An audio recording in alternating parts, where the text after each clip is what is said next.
Hello, my name is Josh Remy. I'm Commercial Manager at Eco Veritas, and I'm going to take you through a presentation today on packaging policy and the future of packaging compliance in the UK. It's somewhat of a niche topic, but I'll try and keep all this information quite concise and specific to growers. There is a lot of change within our industry and change within the outlook on packaging compliance going forward. I want to say thank you to Hort Science Online for inviting us to do this presentation for you all. I hope you will find it useful. Just to note, I will be circulating slides to Hort Science Online, and they'll be able to share those with you. There's a few annex slides that have even more detail if you wish to do any reading after this presentation.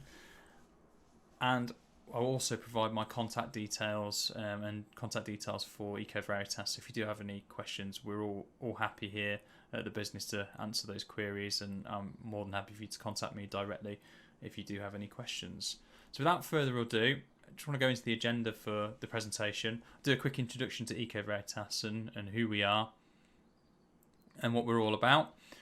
Then I'll go into the bulk of the presentation, which is about the future policy updates on packaging legislation. So there's three key areas that I want to discuss with you all. I'll then look at just some key considerations and keep that specific to growers. There are a lot of general key considerations for this, but I'll try and keep it on point for the audience of this presentation.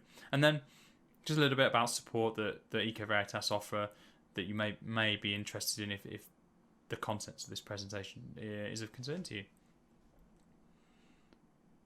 So a little bit about Eco Veritas. We are a packaging data company. If you ever believe such thing existed, packaging data specialist is what we are.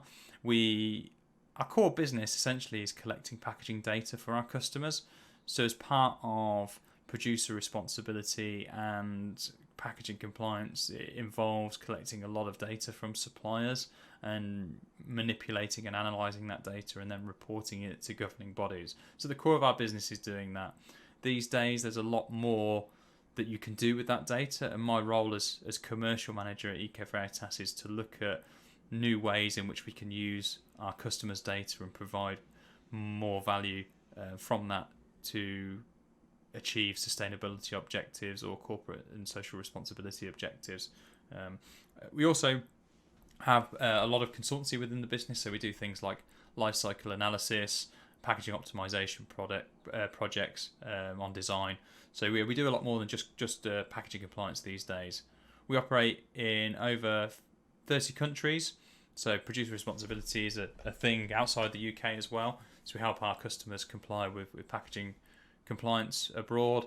We have over 50 clients, over 250 submissions a year for packaging waste electricals and batteries and other EPR systems.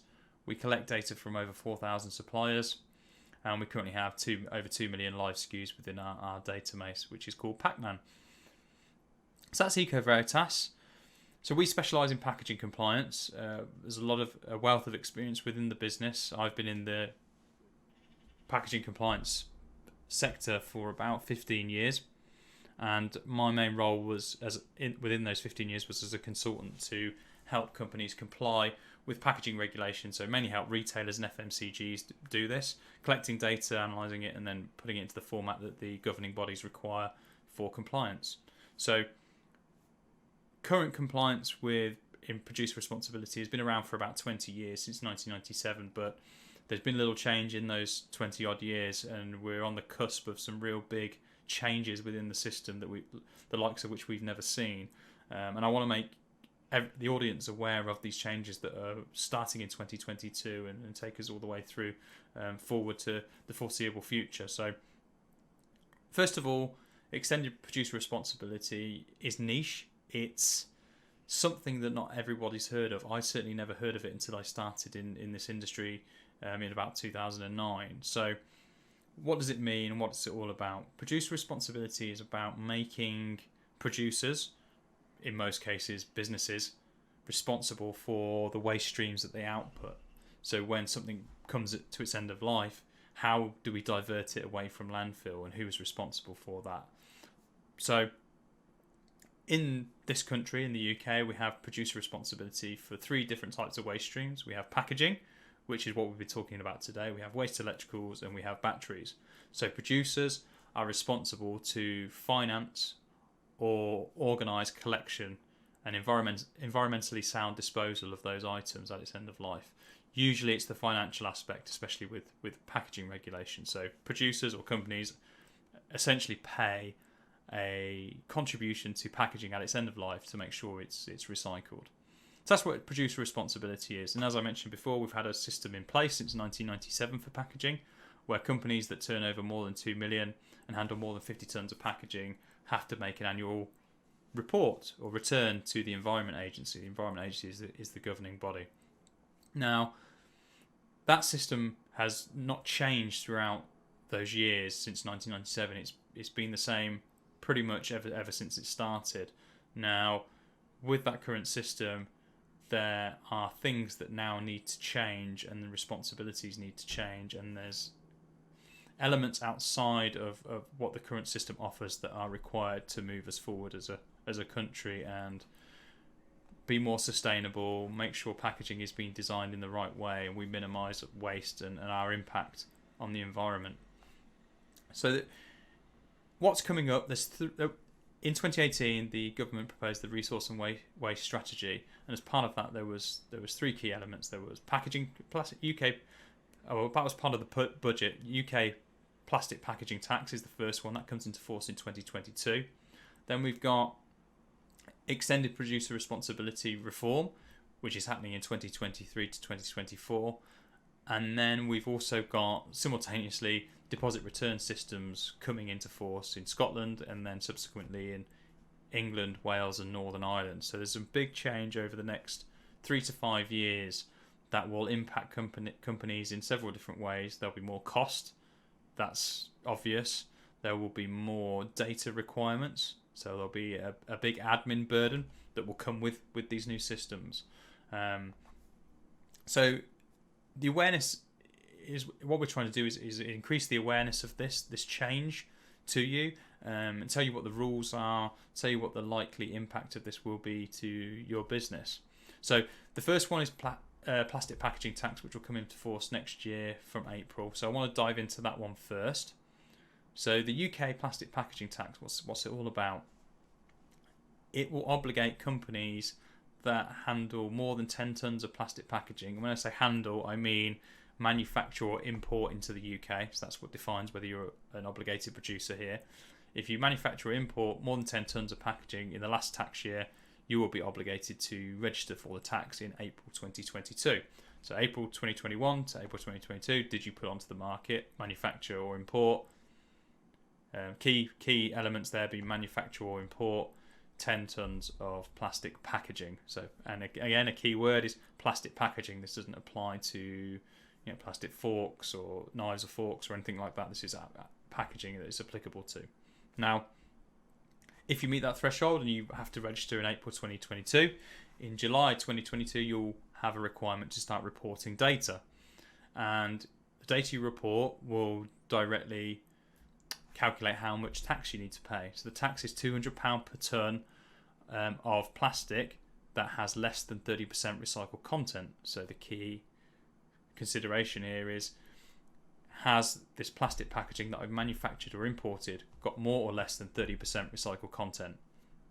If it's got less than 30% recycled content, you'll have to pay the £200 per tonne levy.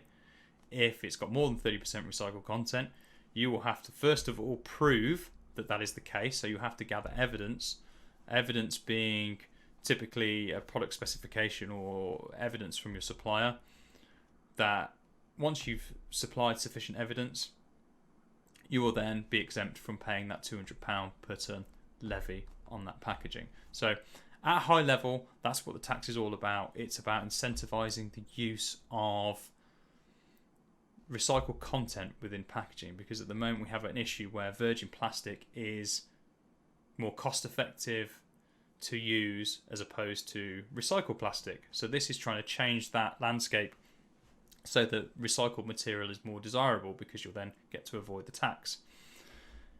Now, the big challenge here is the evidence side of things and proving that your plastic packaging that you import or manufacture has more than 30% recycled content.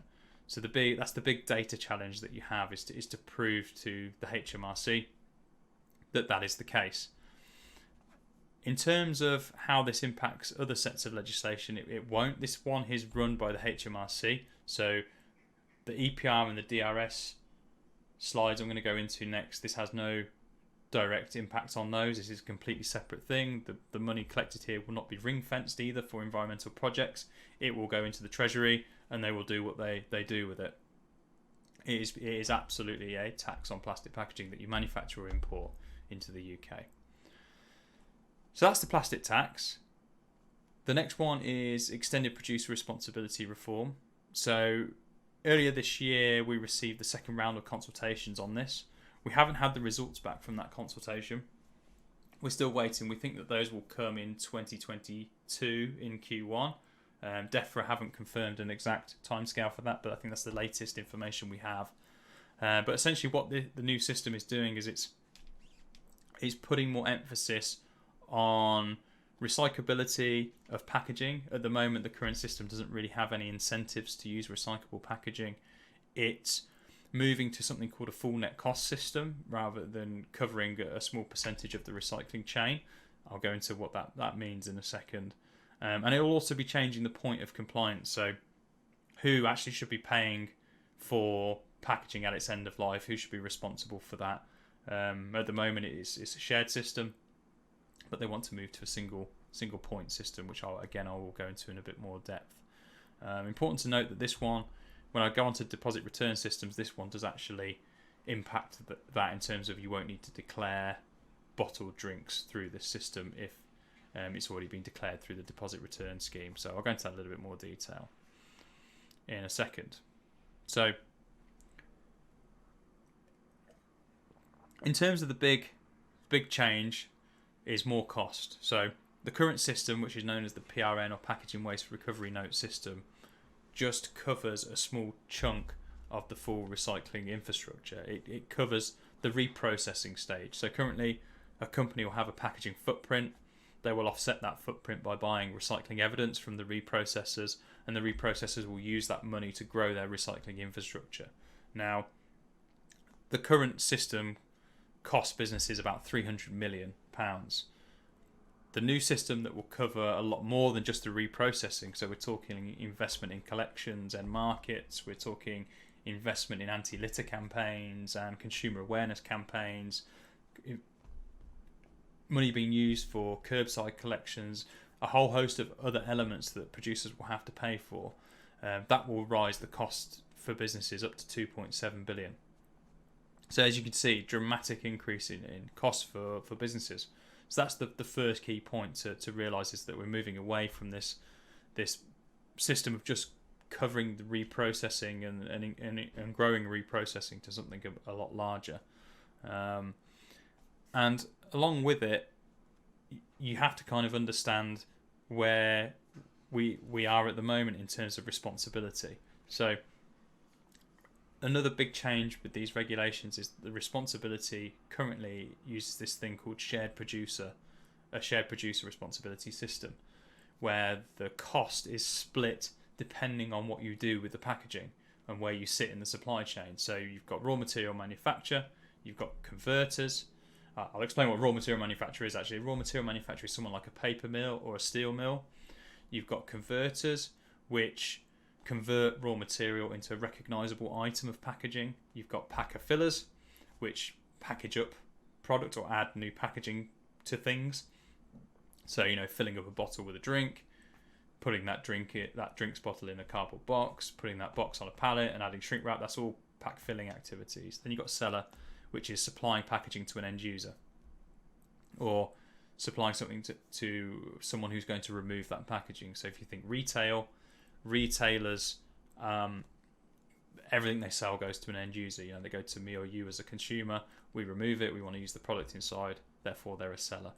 Where growers would currently fit into this, they generally fit into the packer filler stage and the seller stage. It depends what you're if you're selling to garden centres, I imagine they remove a lot of the packaging. Therefore, you would be a seller because you're selling to a garden centre that would remove that packaging.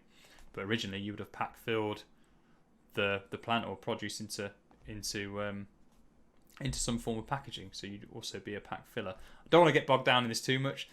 Essentially, the key takeaway here is that the obligation is split. So depending on what you do with packaging, you have a certain percentage of obligation cost. Importers, because they're not based in the UK, have a rolled up one. So if you're importing something, you pick up the cost for all the activities that haven't happened here, because there's no UK business that's responsible for it, but you are responsible for bringing it into the UK, and it will eventually hit the waste stream. So that's the current system, shared producer responsibility. The new system we're moving to is single point of compliance. Now, the reason they're moving to this system is that currently a lot of the obligation goes to companies that don't necessarily have control over the packaging. That usually falls to the brand owner. So the brand owner decides what it's packaged in, how it looks, what the marketing on it looks like, how much it weighs, what substrates and materials are used to make the packaging. But in the current system, 48% obligation falls on the seller, which would be the retailer. So there's a little bit of disparity between who has control over making positive changes in packaging and who's paying all the cost as a producer for when it reaches its end of life. So they're trying to straighten that out and use this new single point of compliance. So as I've alluded to, the brand owner is where majority of the obligation will now fall as of 2023 and 2024. So brand owner would be someone that has their brand on the packaging when it's sold or put onto the market, when it's sold to end users and put onto the market, yes. Now, also packer fillers will have some obligation here. So if the packaging is unbranded, for example, so you're thinking, cardboard boxes and shrink wrap and things like that that don't have an actual brand on it, they would in that scenario be the brand owner, or as a brand owner obligation as a packer filler. So as I mentioned, this is still at consultation stage, so there are a lot of grey areas still with this that need to be ironed out, but the information we have at the moment is that a brand owner would be classed as the brand that's on the packaging when it's put onto the market, or if it's not branded, the company that's responsible for packaging it up into a finished item. And you can see there's a tick against custom reporting, so brand owners will have a custom reporting obligations. There's also a line for nation specific, so at the moment data is reported annually, just as the UK, so you calculate how many tonnes you put onto the market for the UK. Going forward, there will be some requirement around nation specific reporting by devolved administrations, so another important thing to be aware of. So brand owners is the big one. Then you've got importers, so again bringing in packaging to the UK, filled packaging only, so finished goods essentially, if you bring in finished goods in directly to the UK. And then also unfilled packaging that you bring into the UK and then sold to unobligated companies. So you have to assess if the people you're selling to are obligated to comply with the new packaging waste regulations. This is one of the big grey areas. How do you go about assessing whether your customer is obligated or not? There will be a de minimis as part of these new regulations, but we don't know what that de minimis looks like either at the moment.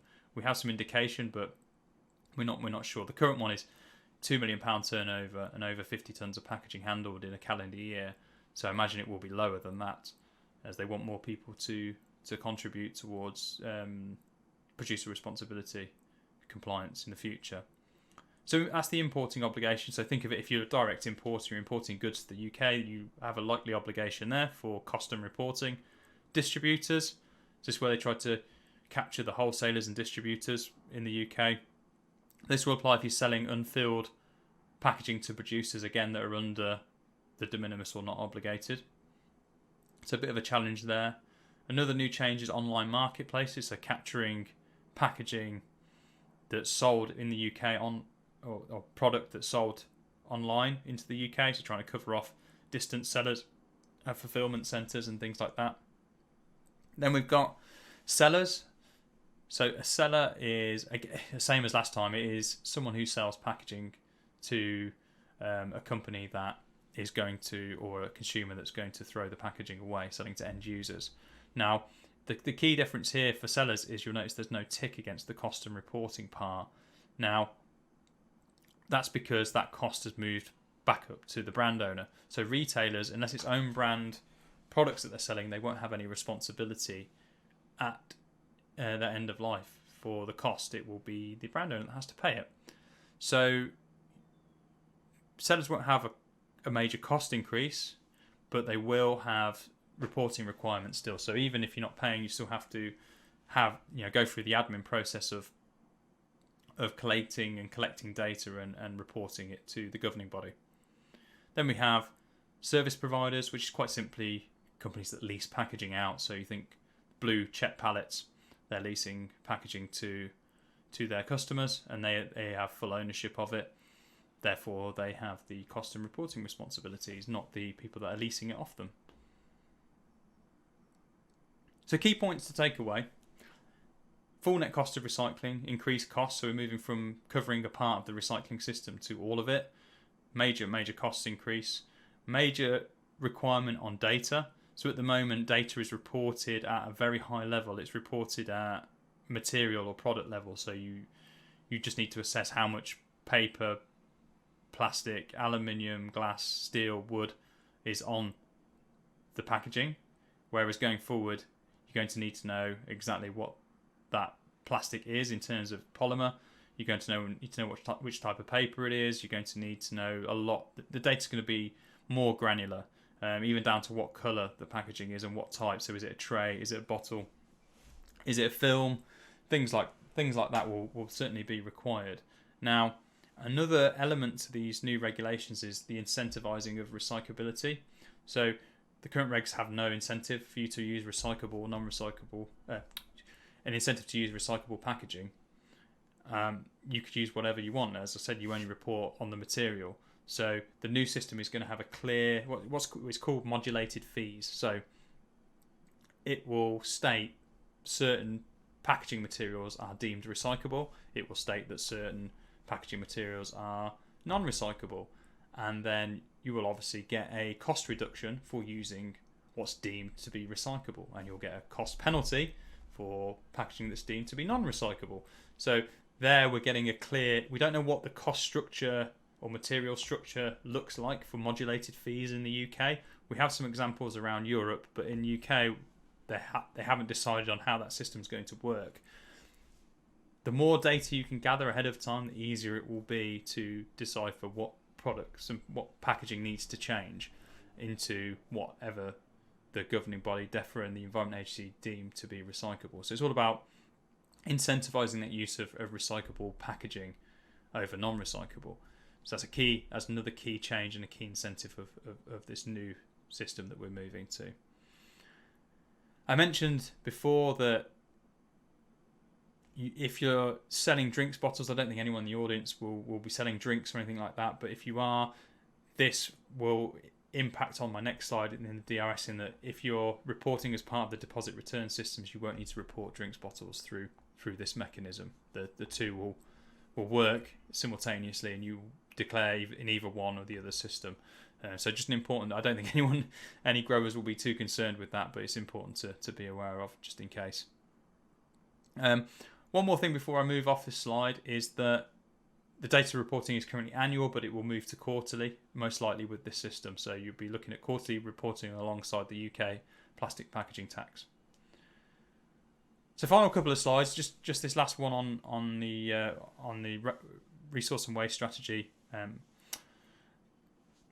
Deposit return systems is moving back to that way of paying a deposit on a bottle, and then when you finished it, you take it back and you get that deposit back for returning the bottle. It's that same age-old system, just modified for the modern day.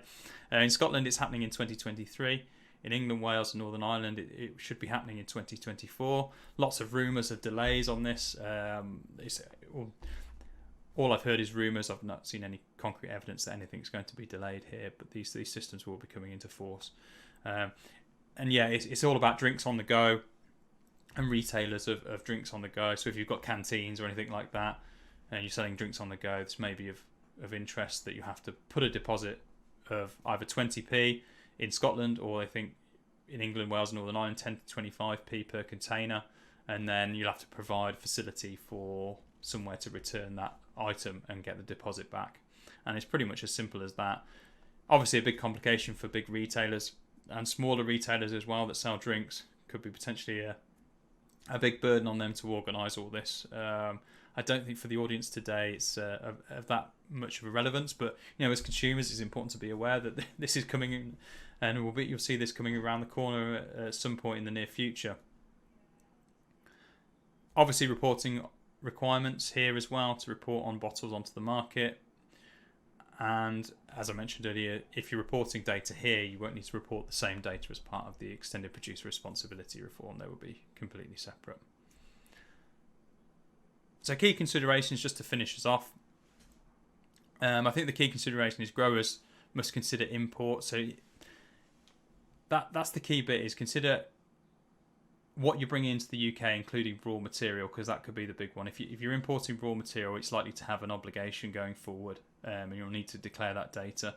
So by raw material, I mean things that you'll use in your manufacturing process, I guess, in order to grow your products and maintain your business.